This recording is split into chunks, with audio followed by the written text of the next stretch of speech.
All right, what's going on, everyone? We are live here to the kickoff episode of Virtual Wholesaling Made Simple, the how to value houses in 50 minutes or less. This is our kickoff of the Science of Comping series, and I'm really excited to be diving into this with you today. So we're going to give it a few minutes to let some people join here. And once you start to join, I would love to analyze your houses live so we can give you the value of the property, so that way you'll know the offer that you need to make. So I'll go ahead and hang tight here for a second as people start coming on. This is kicking off our Science of Comping series, how to value houses in 15 minutes or less. I'm going to show you a very simple way that you can find the value of any property within 15 minutes, any residential property. And we're going to stick with houses today. So if you have multifamily or anything like that, that could be on a separate call. So we're only going to be covering residential houses today. So as you're coming on, what I'd like you to do is I'd like to go ahead and drop in the comments where you're watching from. I love to see where people are watching from, and that way it gives me an idea of where we're going to be looking at properties and just overall, where you're watching from. So go ahead and drop that in the comments and share where you're watching from. Love to see that. In the meantime, let's go in and talk about comping, right? So let's talk about a lot of the issues that people face, new investors specifically face when they are just getting started valuing properties. So one of the biggest issues that new investors face in valuing properties is how the heck do you do it? There's a lot of different ways that are very complicated out there that show you how to value properties. Can you go ahead and real quick, it just says Facebook user. Can you go ahead and accept the terms of the StreamYard terms and conditions? And that way I can see your name. And what is SatX? I have no idea where that is. Yeah. So again, but glad to have you on. So again, one of the biggest issues that people have when they're first getting started is how the heck do you do it, right? If you're just getting started in virtual wholesaling and you're going to value a property, again, there's a lot of complicated formulas out there online. We're going to go ahead and clear through that clutter today. But, a lot of people struggle with valuing properties. And what I like to say is if you get the value of the property wrong, then everything else is wrong, right? So it throws off everything. It throws off your offer to the seller, everything. So the most important thing for you to get right, because the beginning point of valuing any property is knowing what a house is worth in its best possible condition. Okay, Vicky, awesome. TX, love it. Love it. Texas, San Antonio. Texas is a great market. Very cool. Love it. So, so we have two people from San Antonio, Texas today. I love that. Very cool. Great stuff. Watching from Tampa, Florida. Love it. Love it. Go ahead and accept the StreamYard terms and conditions so I can see who you are. So again, people struggle because they're coming into this brand new. They know nothing about real estate, and they sit there and they're like, how am I going to value this property? I'm not a realtor, right? So I'm going to clear through that and show you how to do this today. Okay, watching some more people come on. Okay, and so let's talk about the next issue that people typically face when valuing properties. The next issue that people typically face is, okay, so I know that I need to compare this property against similar sold properties, but some people are comparing their property, the property they have under contract with the seller, or the property they're looking to put under contract with the seller. They compare that against a property that's totally outdated, which really drags down the value of that property. So to be clear, what we are looking to do is find what we call the after repaired value of the property. That means we are looking to find what the value of our property that we're in negotiations with the seller. We're looking to find out what the fully repaired value of that property is. And so that way we know what an investor will be able to sell it for after he buys it from us. Okay, that's very important. So what an investor, a cash buyer, is going to be looking at doing is buying this property from us, putting work into it. What do I mean by that? I mean making repairs to the property, fixing it up, right? And then from there, he's going to be listing it for someone to buy it to love and live in that home. So it's very important when you're comparing properties, you want to make sure that you're comparing against other fully remodeled properties, and you're not comparing an outdated property against your property and then undershooting yourself there, because that's going to affect everything. It's going to affect your assignment fee. and everything. So if you don't know what an assignment fee is and you're just new to wholesaling, that's the money that we make from doing deals, right? So that's the money we make from doing deals. So I love, by the way, you're watching from Tampa. That's one of my home markets there. I love that. All right, so let's go ahead and dive in. So I'm going to share my screen, and we're going to go ahead and dive into the tool that we use to evaluate properties. Now, what we use is a tool called PropStream. And if you guys can go ahead and see this, go ahead and comment in the comments box. I just want to make sure you can see my screen. We use PropStream. And if you want to get PropStream, you can get a 7-day free trial by going to getpropstreamnow.com. Again, it's getpropstreamnow.com. And you can get a 7-day free trial. And then they'll give you 10,000 records a month that you can download. You can use it to value houses, just like we're going to do today. And it'll just make your life much easier, right? So we use PropStream. And the reason I use PropStream, and I've tried a lot of different platforms, but the reason that I use PropStream is because PropStream is very easy to use. It's very accurate. And at the end of the day, it gives you the information you need when you need it. Okay. So there's a lot of other softwares out there you can use, but I just find PropStream to be the most accurate. I've compared it against, the best of the best out there, and it stacks up there. It's great. So what I'd like to do before I dive into PropStream here and show you guys how to value properties, I'd like to first see if anyone has a property that they would like to, value. So if anyone has a property they'd like to value, go ahead and drop that in the comments box. I'll take a look and see here. Good, you can see it, fantastic. And then I will go ahead and value that property. If not, I'll just pull up a different property, one that we've done in the past, and I can go ahead and show you exactly how we value that property quickly. So while we're waiting for someone here, what I'll show you here with PropStream, I'll just pull up, let's see here. I'll pull up a different property here. Let's give me 1 second and I'll grab a property address. Give me 1 second here.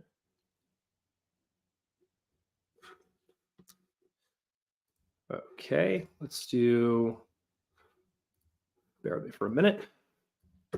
All right, and I'll pull this up here. Let's do, let's just type in, okay, I'll tell you what we'll do. What we're gonna do is we're just gonna type in Tampa, Florida, because this is an area that I'm from, okay? And we're just gonna pull a random address here from Tampa. And then that way we're gonna value it so you can see exactly how we do it, all right?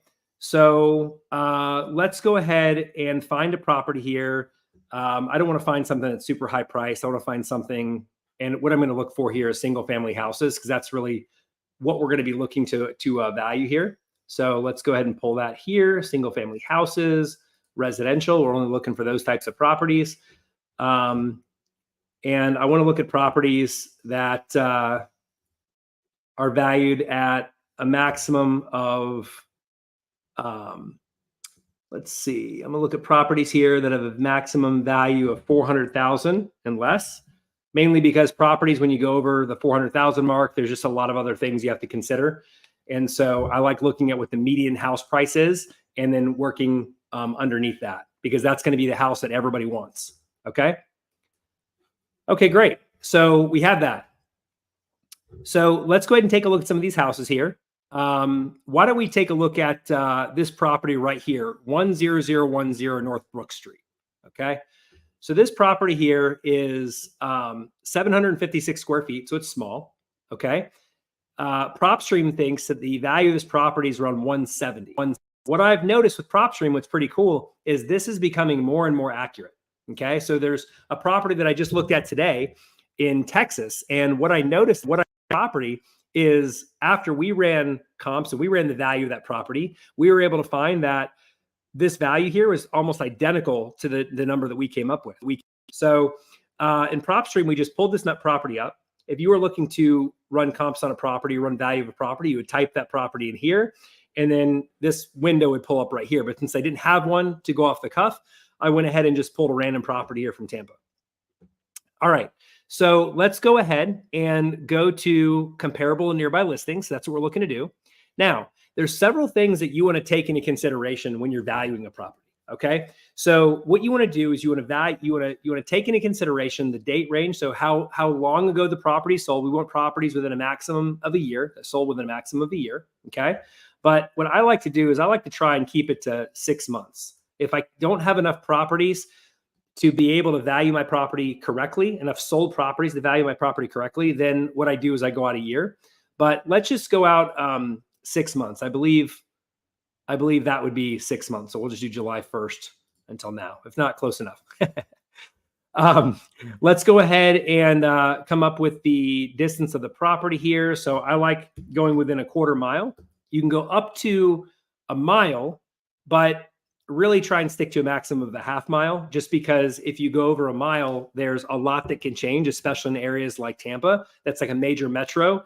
You know, the crossover one road and the value could be totally different, right? So what we want to do is we want to keep it simple, and we want to look within a quarter mile, because the properties that sold closest to ours is going to be the best way to go ahead and figure out what property is. All right. So we're going to do residential, property type single family. And the next thing that we're going to do here is we like to compare properties that are within 20% of the square footage of our property. Okay, so this is a big issue that I see a lot of people do. A lot of people compare a property that's like 1,500 square foot to a property that's 700 square foot. You can't do it. You're talking apples and oranges at that point, right? So you want to make sure you're within 20% of the square footage, up and down.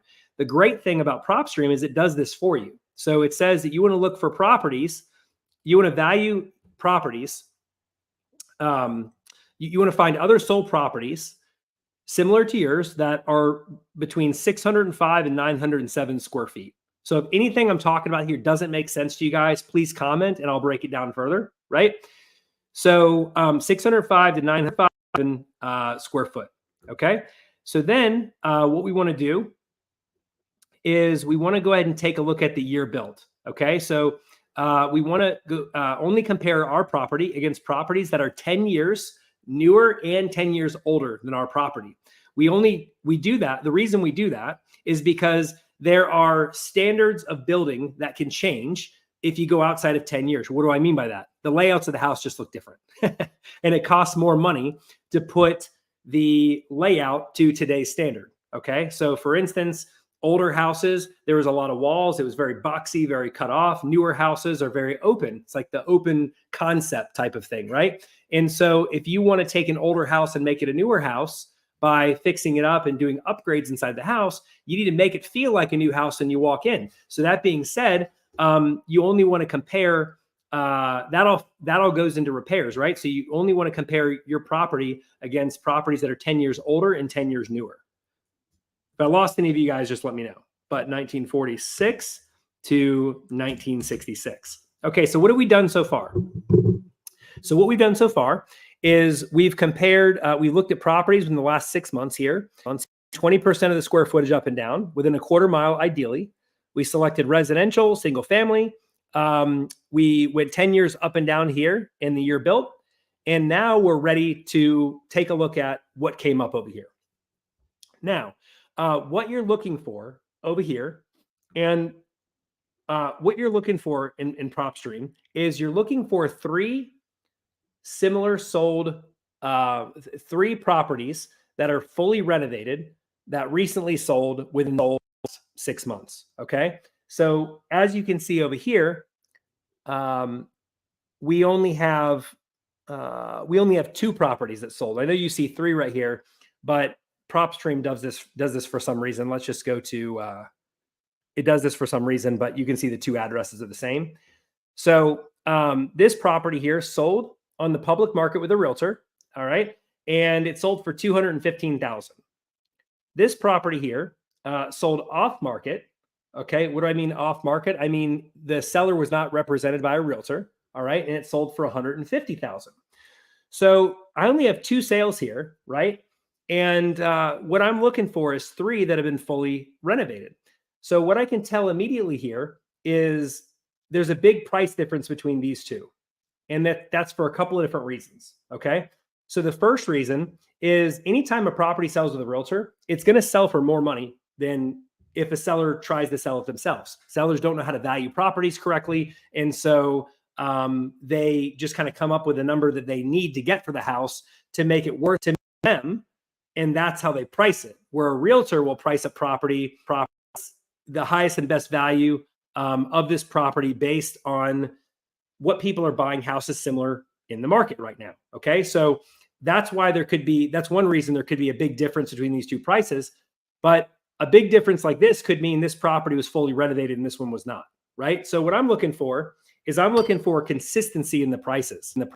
So we're taking some time to walk you through this process to start. Right. And then once you get it down, you can do this very quickly, like in 15 minutes or less. And I'll show you how quickly I can do it here in a minute. What we need to do first, we need to find more properties. So the first thing I like to do is I like to go out a little further. All right.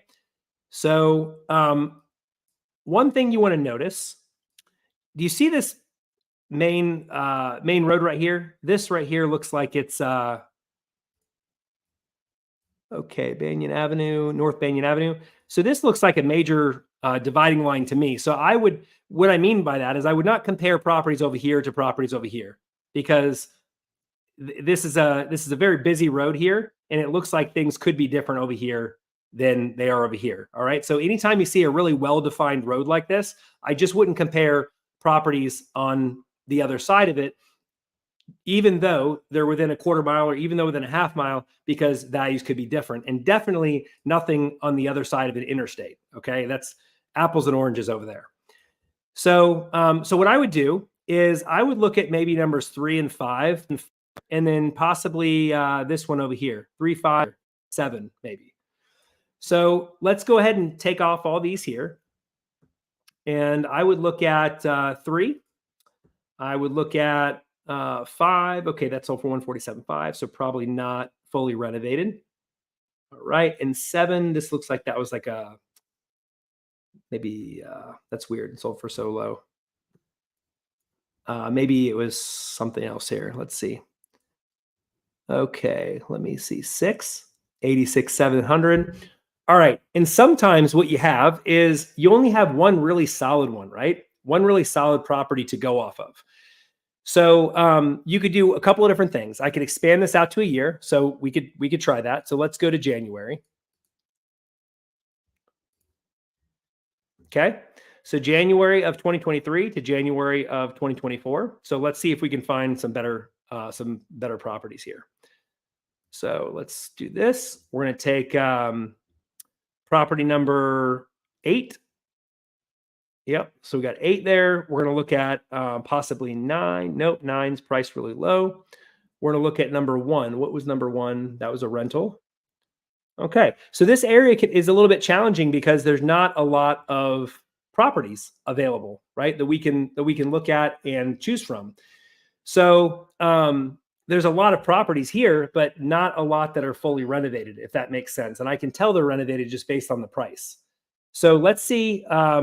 We may need to bend our rule here for a minute. So let's just take a look over here and see if these properties are close in price to ours. So let's look at number 2. All right. So 215. So number 2, this one right here, this one sold for 215,000. And this one here sold for 245 down here. So for now, I'm gonna go with this one. I'm gonna select this one, and let's look at 6. 6 was a rental. All right. So here's what I would tell you. Based on these, okay, you can that you could suggest that this property, if you're just going to use PropStream, you could say this property would sell for an average of 230, right? To be conservative, it would sell for 230. It's fully renovated condition of the property. Okay. So this actually may be a little low here in Tampa, but that's what I would suggest there. I would say that based on these two, and you could dig a little bit deeper for sure, but this just looks like a little bit more of a more difficult area where there's not full enough renovated properties. And the reason for that is because of the square footage. So we picked an area that the properties are, it's not a big flippers area, right? This is an area where people are buying houses and renting them out. So you see a lot of rental listings in here. Okay. So that being the case, you have to go off of what you have, and you have to look at the property and say, okay, you know, is this going to make sense to sell this property to someone to buy it and rent it out, or as a landlord, or does it make more sense to flip it? So in this case, when we're finding the value of the property, we would just go with what we have. So I would say conservatively 230,000, but if you really wanted to push it, maybe 245,000. Okay, based on what you have here. And that's only if you're just using PropStream. So for our coaching clients, we give you a calculator that basically will drill down even deeper to the square footage and give you more of an exact number. But if you're just getting started, this is a great way to come in here and value properties. So 215, again, down here, this one 245, it averages out to 230,000. And that's how you would come up with the value of this property. How do I know that? Well, let's go ahead and take a look at the $230,000 property here, or the $245,000 property. And let's pop this one into Google and just see the condition of this property. Okay, so this one was listed with a realtor. Okay, and as you can see, this was fully renovated from what it looks like. Yep, top to bottom. So the reason I'm able to spot that is I've looked at enough properties where I can say, okay, you know, based on the price difference here, you can tell which properties have been renovated and not. Like I can tell that this property has not been renovated. And the reason I know that is because the ones that are renovated are selling for much higher, right? So is this making sense? So is this, go ahead and comment with your thoughts in the comment section here. If you have any questions so far about how I'm doing this and how I'm coming up with these values of the properties. All right, so I see 1418 Onslow. Let's see here. Now, is that a property you saw in here, or is that one that you were looking to value? Probably one you were looking to value. Great, so we'll do that. So, but that's how you do it. So again, you can see how this could be really quick when you get in here and you put in the distance. You always want to start with a quarter mile. PropStream adjusts the square footage for you already to make sure you're only comparing properties that are similar in size to yours. Start out with 6 months. If you need more sales, go back a year. Okay. Single family, always select that. You want to select residential if there is a option to select that right here. Yep. And then you want to go 10 years up and down on the year built. And that's what you want to do there. Okay, so this would be a great starting point for you to come up with your offer to make that sell it. Now, as a rule of thumb, if your property needs a full renovation, and what do I mean by full renovation? Nothing's been updated in the last 5 years. So if nothing's been updated in the last 5 years of the property, you know, you're going to ideally, at least in this area, you're going to want to pick up this property for somewhere between 50 to 60% of the of this number right here. And if you can get this property for 50 to 60% of this number, then you have one heck of a deal on your hands. Okay. Now, looking at rental properties that have tenants in them and valuing those is a little bit different. So we're not going to focus on that today. What we're going to be focusing on is just finding the after repaired values, how to value a property here within 15 minutes or less. So this is what I want you to keep in mind. So whenever you come into PropStream here, I want you to go ahead and select MLS first, because these are going to be the properties that sold for top dollar because they were listed with a realtor. And so you always want to select that first. If you don't have enough properties that sold here that are listed with a realtor, then from there, what you can do is you can select both, and you can select public, and it'll select public record sales as well. So what questions do you guys have for me so far? And then what I'm going to do is I'm going to start diving into some of the addresses that you guys have to share. I see one of them was shared here, 1418 Onslow. That's in San Antonio, Texas, I'm assuming. Awesome. Okay, so we'll take a look at that one. Any questions so far? No question. Awesome. Okay, so here's what we want to do. And guys, I want this to be interactive. I thrive off of interaction. And so I would love to hear what questions you guys have when it comes to valuing properties here.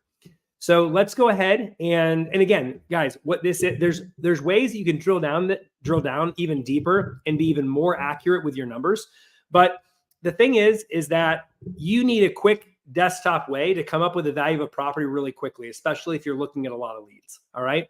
And if you're just getting started, this is the best way to start by looking at properties and identifying what the value is. Now, if you don't have enough sales here, something you can do is you can also look on realtor.com, and you can also look on Zillow. Okay. And where you'll find that info is if you go to Zillow. Okay. And you want to scroll down here, and you'll see this recently sold. Okay. So you're going to see these. Now, again, Zillow says this is a comp right here, but again, this probably was not fully renovated, number one, and there's something funky going on with this one. It only sold for $75,000, so that obviously was not fully renovated. So I wouldn't even really consider that one too much, but good one here, possibly good one over here too. So you can see the range that these are coming in at. If you look at PropStream, 230,000 is what we selected before. What it was shown before when I selected the ones that I did, it was a 245 and a 215, I want to say. Yeah, so it said 230 was the average. Okay, so that's how you value the property here using PropStream. So let me take a look at some of the comments we have here. Are you considering interest rates, market environments, possible near-term depreciation on price drops? So that's a great question. Interest rates don't really. I'm going to answer this in an easy way here. So what I look at when I value properties, I don't look at interest rates. I look at recently sold properties, okay? Because if someone is buying a property within the last 90 days, and let's say interest rates change, right? Chances are the value isn't going to change very much within 90 days, unless we're in a rapidly declining market, all right? So if you have a situation where the most recent property that sold was 6 months ago or a year ago, and interest rates were much lower and people were paying more for properties, then you may want to make an adjustment by about 10% in your numbers. But if you're properties within the last 90 days, then I would say you don't need to make too much adjustments, and it's not really even in 6 months. I mean, the interest rates have to be significantly different within a period of time. Like, for instance, example, if I was looking at properties, and I would never do this, but I'm just giving you an example. If I was going to compare a property that was let's say in 20, let me think here. Okay, so one of the things that we were doing is when the interest rates changed and the market started to shift in 2022. Okay, so in the last quarter of 2022, we only wanted to use comparable sales within the last 30 days. Okay. So if we didn't have anything or enough in the last 30 days, and we were comparing against properties that sold before things softened, then what we would have done is reduce the after repaired value by 10%. So if we would have came up with 230,000 for the after repaired value, we would have taken 10% off that and said, that's what it is. Does that make sense? Okay. How do you value it if there aren't any updated houses? That's a great question. Okay, so I'm going to share with you something pretty neat. So if you're trying to find the value of a property and there are not any updated houses, okay, that means one of two things.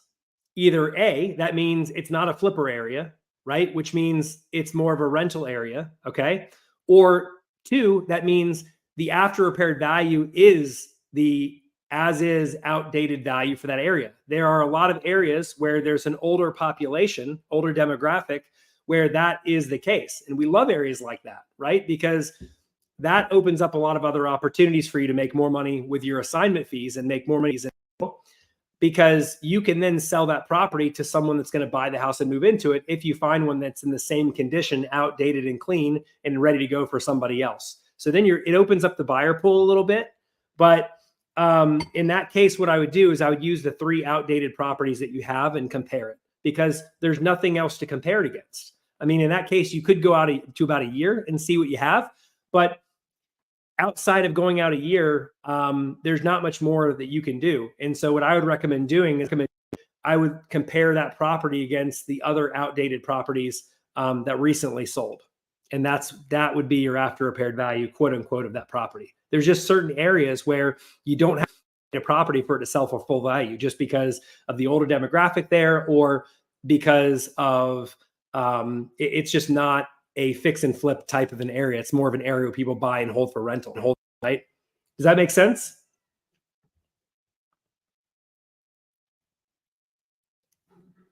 Awesome. Very cool. No, great questions, guys. I love it. I love it. Yeah. So unless we're in a situation where prices are declining every single day, or not every single day, every single month, then you really don't need to worry about interest rates or anything like that at all too much. I like to just keep it simple, and I like to focus on properties that recently sold. And if I can focus on properties that recently sold, then that's really what matters to me. So let's go ahead and take this property here, this 1418 Onslow in San Antonio, Texas. So 1418 Onslow.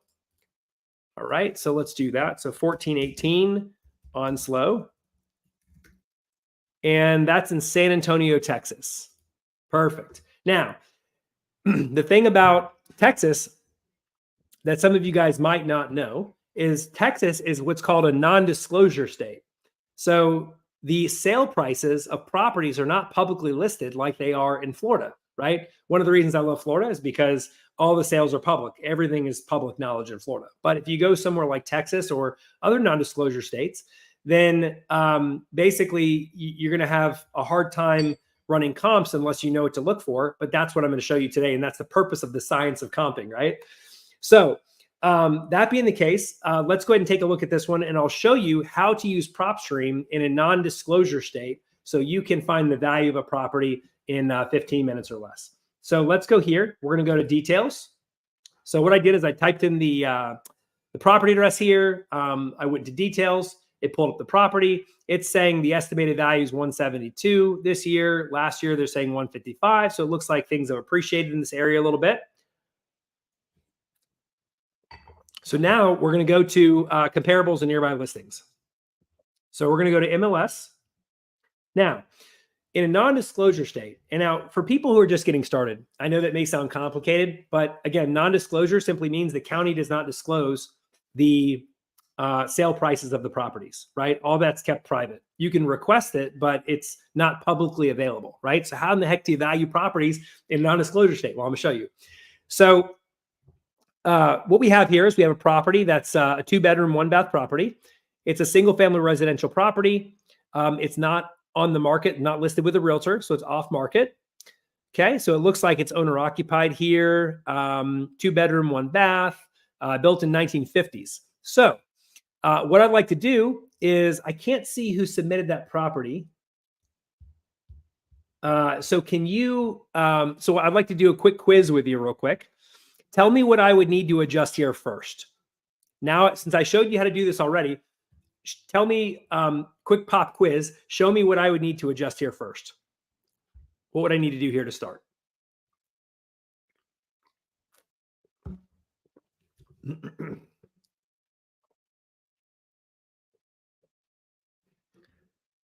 Okay, Spencer submitted the property. Awesome. Spencer, what's going on, my man? Very cool. So tell me real quick, based on what I showed you before, perfect, exactly. So what I would do is I'd go down to 0.25, right? I'd start there. All right. So 0.25, the square footage, again, this is a smaller property. So this is more of like a rental area. And just so you guys know, properties that are less than 1,000 square feet, or typically 1,000 square feet or less, those are what are called rental areas. And so fix and flippers are not really heavy in these areas unless the price is really good, right? And unless properties are just flying off the shelf here, like people are buying them in less than 30 days on the market, right? So what I would do when I look at these types of properties is I would look at these mainly as potential opportunities, because a landlord would love to buy something like this from you because the properties are cheaper. Rentals are very common in the area, and they can get a better return on their money by holding it as a rental. So let's go ahead and take the next step here. So the next step here, so date range. So let's go ahead and see what we come up with. So there's not a lot of sales here. So let's just see what happens when I put this to July. Perfect. Great. Property class, residential. Property type, single family. Year built. Okay. So what year built would I put in here, guys? Go ahead and drop it in the comment. Yeah, so a mile away square foot, perfect. So you can go up to a mile, but what I always recommend is starting off with a quarter mile first. Okay, so you got the range right, but what I would do in the beginning is start closer to the property, and then if you don't have enough sales available, then move slowly further away until you get to a mile maximum. So what would I put in here for the year built?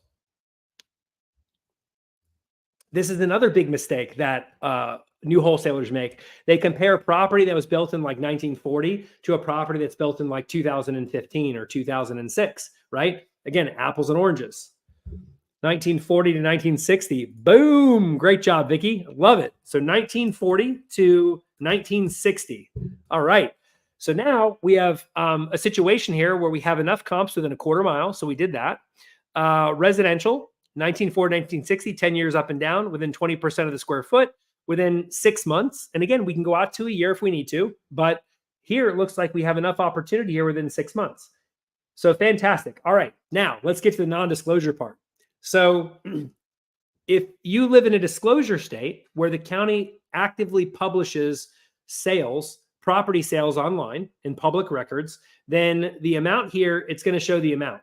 But if you live in a non-disclosure state, it's going to show this little abbreviation here after the price. It's going to say estimate.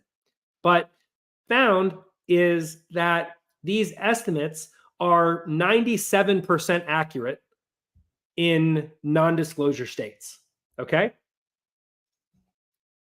So being that these are 97% accurate, you can go off this. So this property sold for $147,740. Okay.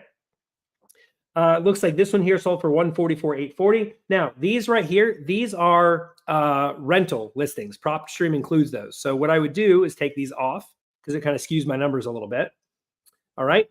And I would start there. So you can see a similar price pattern here, 144, 147. So as of right now, if we just use these two properties, we could say the value of our property is probably $147,000. So what we would want to do just to double check this property has been renovated or see the condition of the property is we would come over here to realtor.com and I would put the property address in here and I would just scroll through and just take a look at the condition. Okay. All right. So here's a situation like we were talking about before where this property is not fully updated at all by any means, right? But it's rental updated. Okay. So that means it's move-in ready for a tenant. And that's just what properties are typically selling for in this area. So if you come over here, what we can do, so this is just something we have an idea of that could be a possibility. All right. So now what we want to do is we want to go out a little bit further. So we're going to go out a half a mile, see if we can get some more, because I'm not sold 100% yet that's the value, right? I have two supporting properties here that says this could potentially be the value of the property, but let's go ahead and take a look to see what other sales in the area have taken place. Okay, here we go. So look at this. I want to show you guys something very valuable here. All right. So this property sold for 144. This one sold for 147. So remember where I told you guys where there are certain areas where it doesn't matter if the property is renovated. Like if it's renovated, it'll go for one price, or if it's not renovated, it'll go for the same price. I've even seen areas where if you renovate a property, the value only goes up by like $5,000 or $10,000. So these are areas that it does not make sense to renovate properties, but just get them to be in good enough condition to be able to rent. So that way you can go ahead and that way you can go ahead and just maximize rents. For the flipper can maximize rents. He's going to buy the property. He's not going to put a ton of money into fixing it up because he don't need to. So little money out of his pocket, right? And he's just going to go ahead and rent that property out. Okay. Much less of expenses out of his pocket than if he was to buy the property, put all this money into repairs and everything, and then rent it out. Okay. He may be able to get a little bit more money on the rental if he fixed up the property a little bit more, but this area doesn't say that. You literally have a property here that is fully remodeled, sold for 144, and you have a property that's not remodeled that sold for 147. So, I mean, at the end of the day, it really doesn't matter in this area. So I pretty much have all the data that I need here to be able to come to the conclusion that this property, the after repaired value of it, 147,000 based on what's sold. So as you can see, this is kind of inflated here and a little high. This may be pulling in some properties that are further away. But yeah, I mean, 147,000, that's based on what I saw. So we could even, but if you want to go out a year, we could even go back January and we could see exactly what else is going on in this area. Okay. So now, so sometimes, as a wholesaler, you have to be a little bit of a detective because, you may think you have enough info to make a decision, but sometimes it pays just to cover your bases and go back a little further because we found new information here. All right. So we went back and we saw, look at these properties, 185,000, 179,000. This one here actually is on the same street. Okay. So this one's right on the same street. So Onslow. So immediately, what I would do is I would forget what I found before, and I would go with the value of the property that's on the same street. I would see first if there's anything that's different, drastically different about this property than my property, though. Okay, so this one here is a 2-bedroom, 1-bath, 907 square feet. Okay, built in 1940. Again, that's within our range. Nothing dramatically different about this one. Okay, let's go back here. The lot square footage, 7,340, a little bit bigger of a lot, but pretty much the same. Okay, yeah, so here's the thing. If you have a property that's sold and it's on the same street, always go with that, okay? Because I had enough info to be confident in saying, okay, as is value, I could say is 145 and I was going to go with that. But I'm like, let me just check one more thing. I'm going to go back a year and see exactly, and I'm going to see exactly, I'm going to make sure that there isn't any better sales available.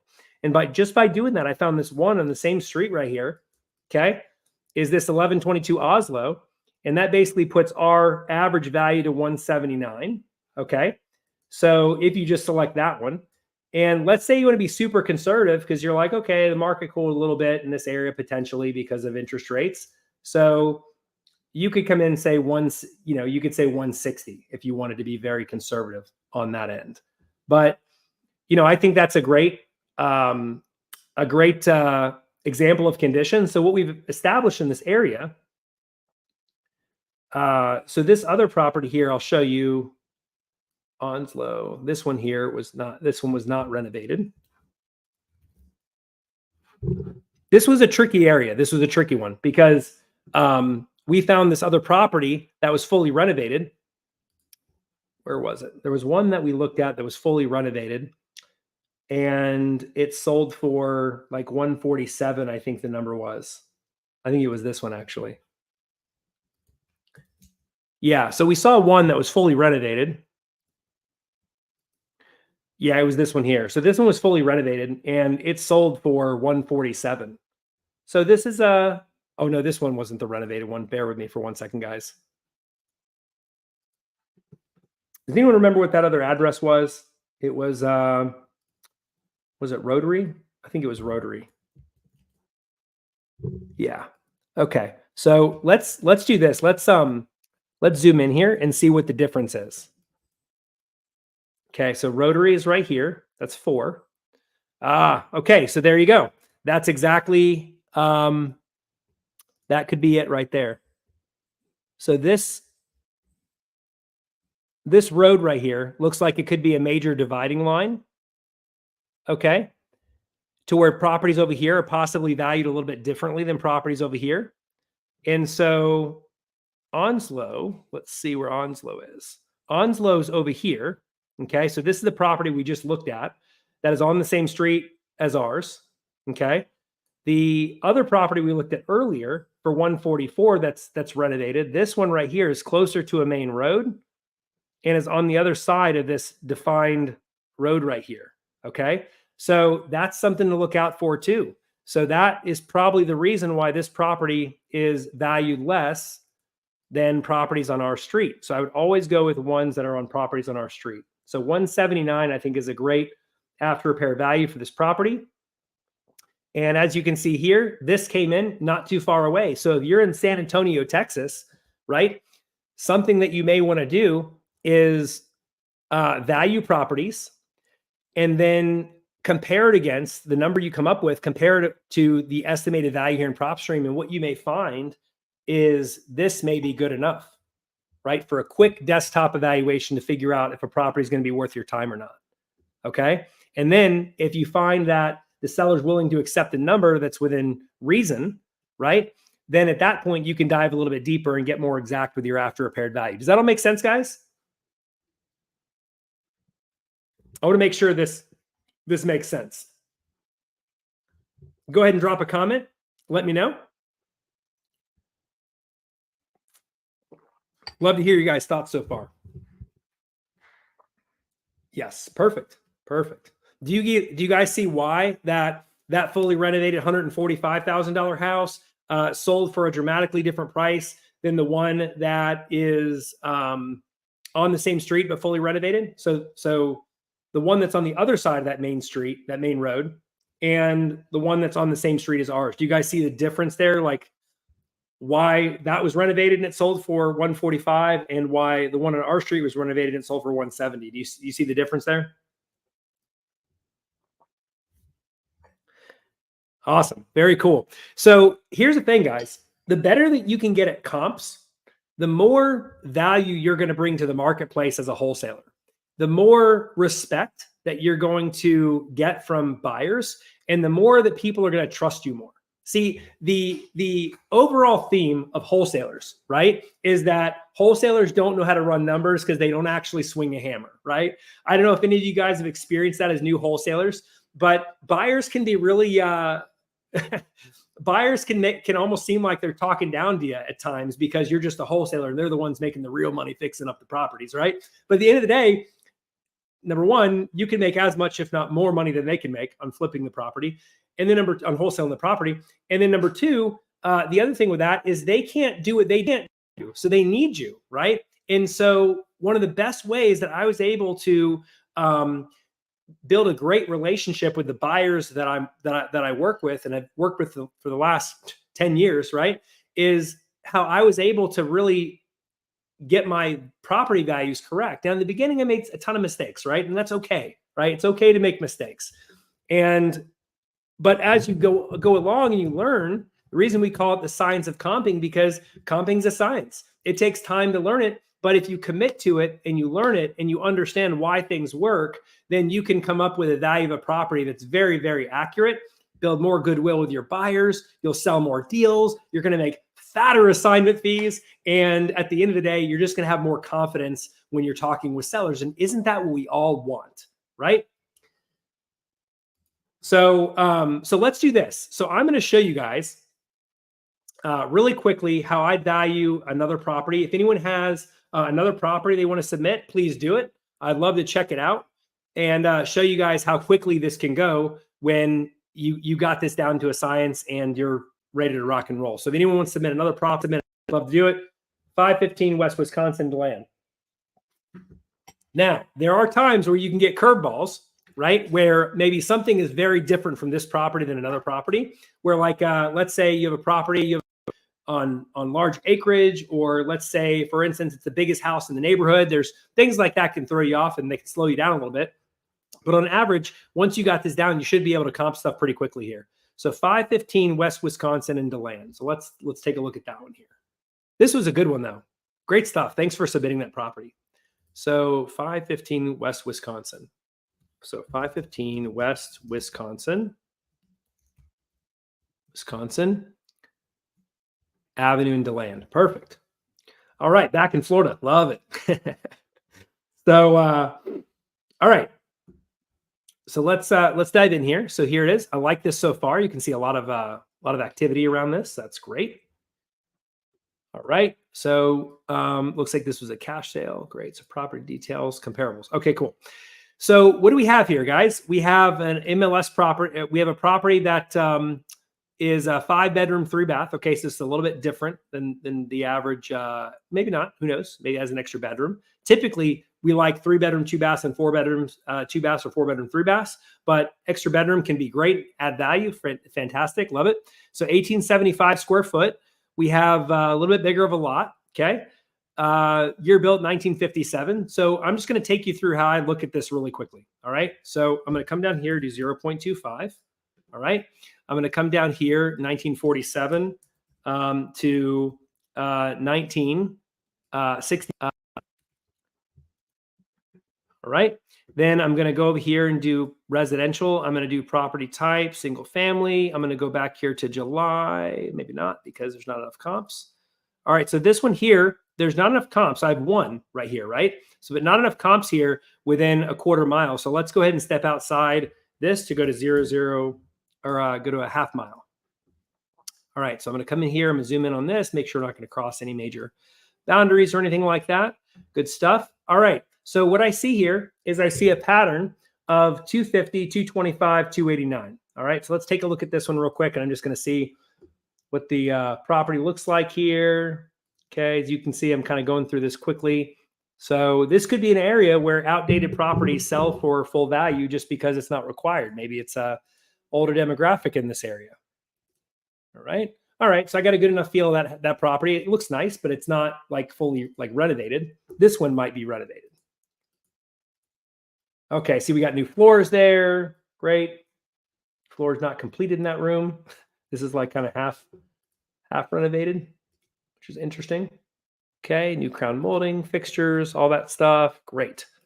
All right, new closet doors, all that. Fantastic. Look at the kitchen. That's a great example. All right, so cool. So I have some great. I have pretty much the info I need here to be able to figure out what this property is valued at here. So PropStream gave an estimate value 265. I actually don't think it's too far off, right? So what I'll do is I'll unselect this one. I'll unselect this one right here. This 225 here, that's an interesting one. We'll have to see why this one sold for what it did. Let's pop this over into realtor.com real quick. Okay. Only one picture of the outside. See if I can see. Okay. With a duplex in the back. Okay, I'm not going to use that one because that's a very different type of property. All right, so what I got here is an average sale price at $269. I could go back and I could get one more comp if I want, but I feel fairly confident $269 could be a good estimate of value for this one here because I have a fairly renovated property here. Okay. Fairly renovated property here. I got this one here. It's not renovated, but it's in great condition. Okay. As you can see, this one sold for a little bit less than this one, which makes sense. This one was more, this one was renovated. So this one here also 1708 square foot. So smaller, or this one was bigger than this other property. So yeah, no, I feel really good with that. I feel 269 could be a great after repair value to start with. So if I want, I could go back a mile. And then I could really dig in even more, see if I could find something even more that's renovated around this property. So 1, 2, 3. Let's see what that is. 1, 2, 3. So we got 250, 289, 250. Yeah, I'm going to stand by what I originally said. Now you can take a look at 10 and 11 over here. Now, look at 10 and 11. 10 and 11 are on the other side of a major dividing line. So these are selling for 305 in the threes, but I would even consider those because, again, that's on the major, that's on the other side of a major dividing line here. So I would not use that. That's a state road, it looks like. You zoom in, State Road 44, it looks like, I believe. So, yeah. So I'd use properties that are on this side. I'd use 1, 2, 3 potentially, but again, 269 based on what I said before was perfectly fine. So that's where I'd go with that. So do you guys see how quickly you can do this? 269, 265, and I'll even show you this. Check this out. You go to the Zillow for this one, and this says 299. Right, this estimate. So this is one of those properties that because it has a larger lot, it's like a 15,000 square foot lot, you may want to drill down a little bit more. But I'm saying for like all intent and purposes, like talking with a seller, negotiating a price, everything like that, getting a ballpark idea of what they want, this is a good starting point to say, okay, 269 could be a great starting point. Okay, this is a lead from the cold call. Just love it. Would you be able to comp this property 76 Springs multifamily with some updates? So multifamily is a little bit different. Multifamily would be a little bit different, but let's see here. Yeah, we want to mainly stay focused on single family houses. I may pop it open here in just a second, but one thing I want to look at with this one here, the 289 number. So it just really, if you want to be less conservative, you could say 289. If you want to be more conservative, you could say 269 on this one, 269, 279. But what is interesting to me is this estimate here. If this estimate ever comes back higher than what I value a property at, then I definitely want to dig in a little bit deeper, because that's typically not the case. So this is probably what's happening right here. So 3-bedroom, 2-bath. Let's see. This one sold 2 months ago, 1,578 square feet. So it's bringing in a sale. Yeah. So this one you may want to dig into a little bit more. Yeah. Because this sale's what's throwing everything here. And same with this, this 425 sale.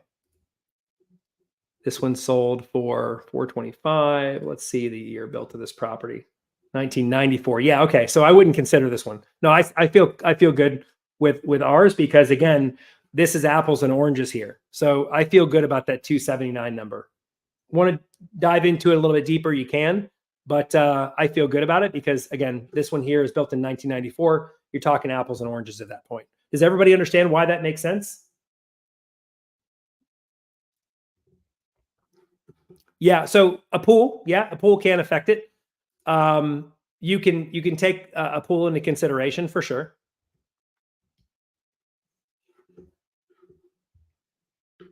But the main thing, so if I have a property that has a pool, I like to look at, I like to try and compare it to other properties that have pools. And so that way I don't have to make too big of an adjustment in the number. But if I do, if I don't have other properties that sold with a pool as a potential sale, it's really hard to say what that pool's value is, right? So give an example. If you have a property that sold for 200,000, that's identical to my property, same size, right? And then one with a pool sold for 225, you could put it together that a pool adds $25,000 in value in that neighborhood, right? But if you don't have any other sales that have a pool, it can be difficult. It can be difficult to say, okay, this is what the pool's value is in this area. So I hope that makes sense, guys. So I'll take a look at this property real quick. Just see what it's like. We're mainly doing single family houses, but 76 Spring Street, Windsor Locks Court, 76.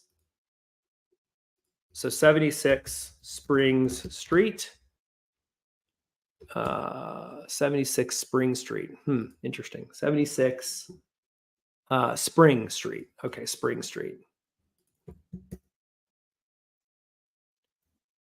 All right, so we're going to go Windsor Locks Court. So we'll do Windsor Locks Court. Oh, it's in Connecticut. Awesome, cool.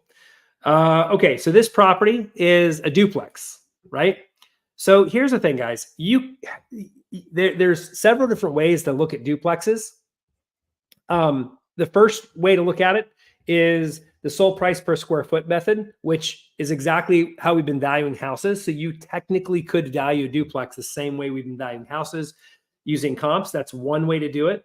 But the more accurate way to value duplexes is it's a little bit more, it just gets a little bit more complex. But what I'll tell you is this, I'll tell you that if you have a duplex that you're selling for 1%, using the 1% rule, and the 1% rule is this. It goes like this. If, let's say, for instance, you're selling a duplex for $250,000, the monthly rents would need to be $2,500 a month. So if the monthly rents are $2,500, you could price that property at $250,000, and that property should fly off the shelf. And that's, again, a guide. It's not a matter of fact, because if duplexes aren't selling for $250,000 in that area, then you have to look at pricing it in line with what's selling. So, but that is a really good rule of thumb when you're pricing investment properties, like properties that have tenants in them, that have that they're income producing properties. So a tenant's paying the rent and a landlord owns that property, right? And you're trying to make him an offer, and you're like, what the heck do I make him, right? So you would want to sell those properties for typically the 1% rule, right? So whatever you get it for underneath that is going to be what your assignment fee is, if that makes sense. So this one here, looks like we're running out of time. We don't have time to really dive into this one, but that's exactly how you would do it. So the cool thing about this, guys, is you actually have two right in the same street. So 250, 214, 225. So it all comes down to how conservative you want to be. Okay. So you'd really want to dive into these and look at the condition, make sure they're in the same condition. Like these are this one's probably remodeled. This one's probably somewhat remodeled. This one's probably not remodeled at all. So if you really wanted to say what's the best value of this property, it could be 237,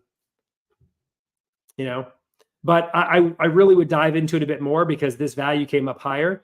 And so you'd really want to look at this a different way. The most accurate way to look at duplexes is what multiple of the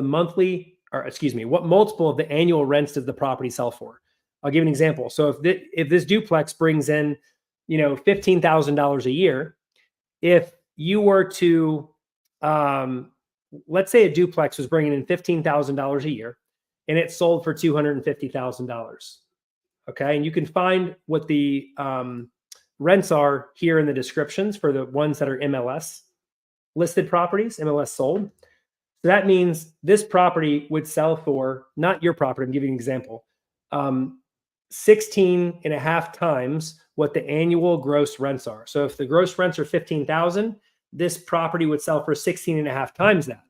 So I'll give you an example. So let's say your property that you have is renting out for $10,000, $10,000 a year, annual. Okay. So $10,000 a year, not monthly, annual.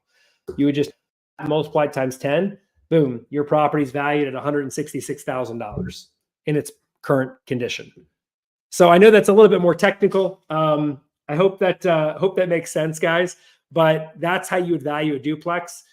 There's more you can drill down on that more, but at the end of the day, really, I want to stay focused on houses. And I want you all, especially if you're brand new, I want you all to mainly focus on houses because that's easy. It's easy to get your numbers wrong when you're looking at duplexes, triplexes, quadplexes, commercial, all that stuff.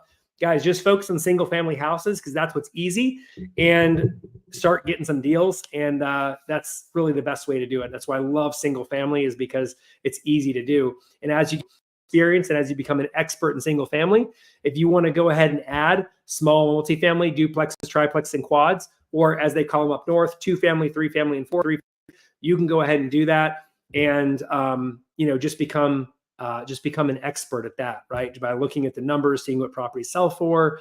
And if you use those methods that I showed you, though, those are foolproof, and you can definitely value the properties that way too. So great. So we're pretty much at the end of our time here. Before I go, do you guys have any questions? I want to make sure that I answer your questions. What questions do you guys have for me? I know we went over a lot.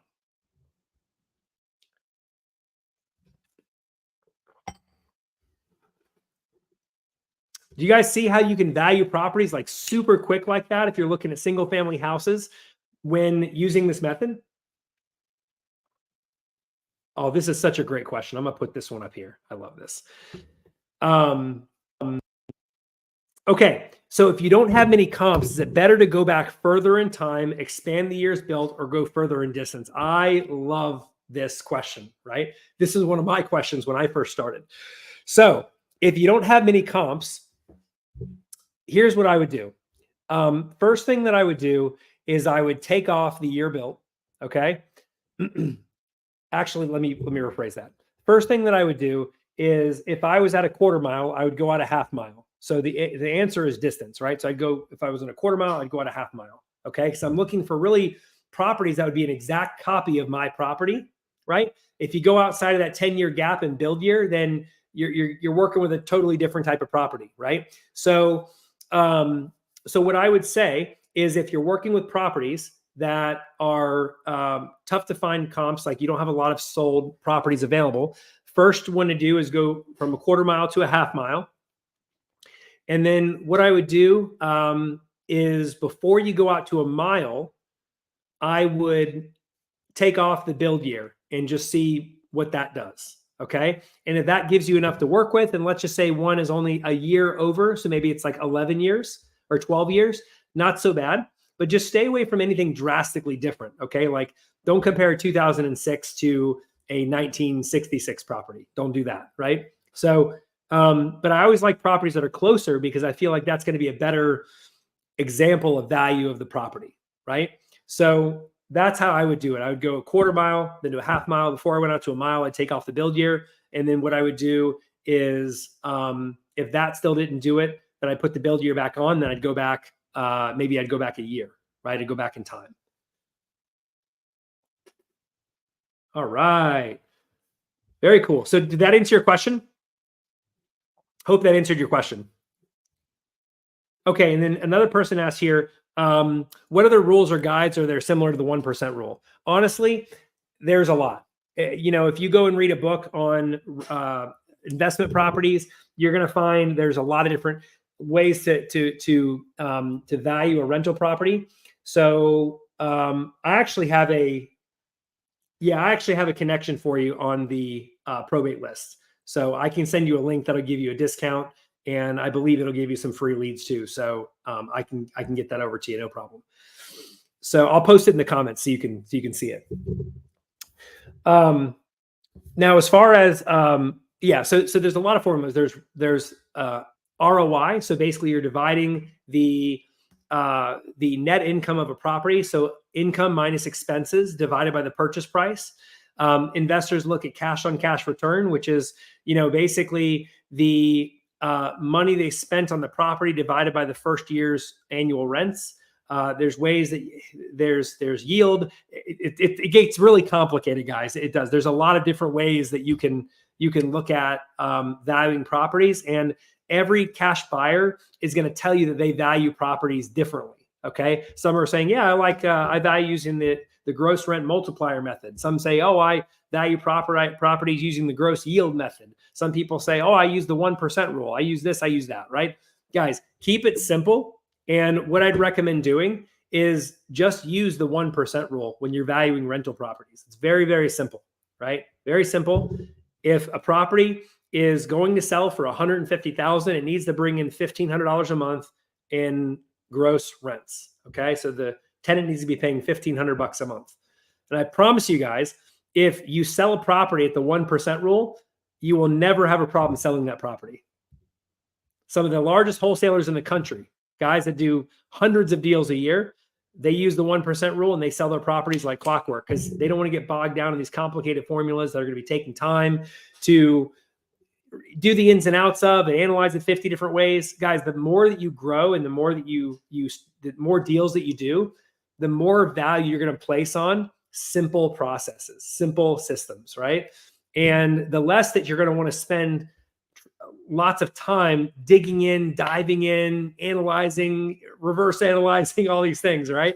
So, and especially in the beginning, I really want to encourage you guys because the biggest problem that I see most new wholesalers face is overanalyzing. They overanalyze. They'll sit there for an hour, look at valuing a property, making sure they got the exact value of that thing and it's perfect. And then they call the seller and the seller says, no, I'm not interested in your offer. And they're like, okay. And they go do the same thing in another property. So guys, I'm showing you this desktop way, this quick way of valuing properties. So if you're on the phone with a seller, okay, and a seller says, I'm looking to take X, Y, and Z, and you should pick up the property for 50 to 60%. And they give you this wild, outrageous, crazy number, that if it's going to be a deal or not. Or if you talk to a seller over the phone, you get all the information, and you go to crunch some numbers on the property. You do this really quickly just to kind of see where you're coming in. And you can tell pretty quickly if something's worth your time or not, worth spending time on or not.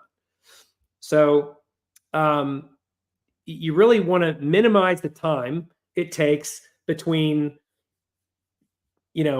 researching and taking action, right? So some people might say, well, Chris, you're going to leave money on the table if you don't spend a long time in the beginning analyzing your properties, right? Well, I'd argue that you'd spend more money, you'd leave more money on the table by not taking action.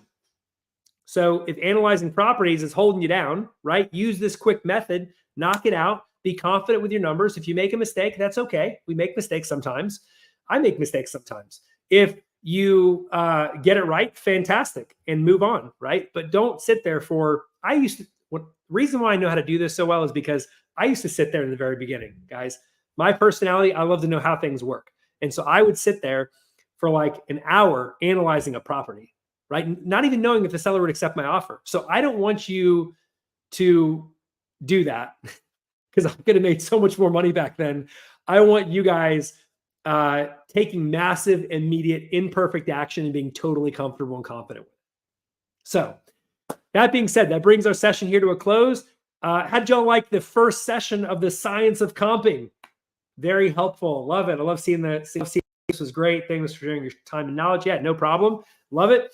So this kicked off our first one. We're going to be doing these more often. Might not be every week, but we're going to be doing it maybe once every other week or maybe once a month, just depending on how much value you guys get out of this. I want to be interactive. You to bring your deals. We'll look at them.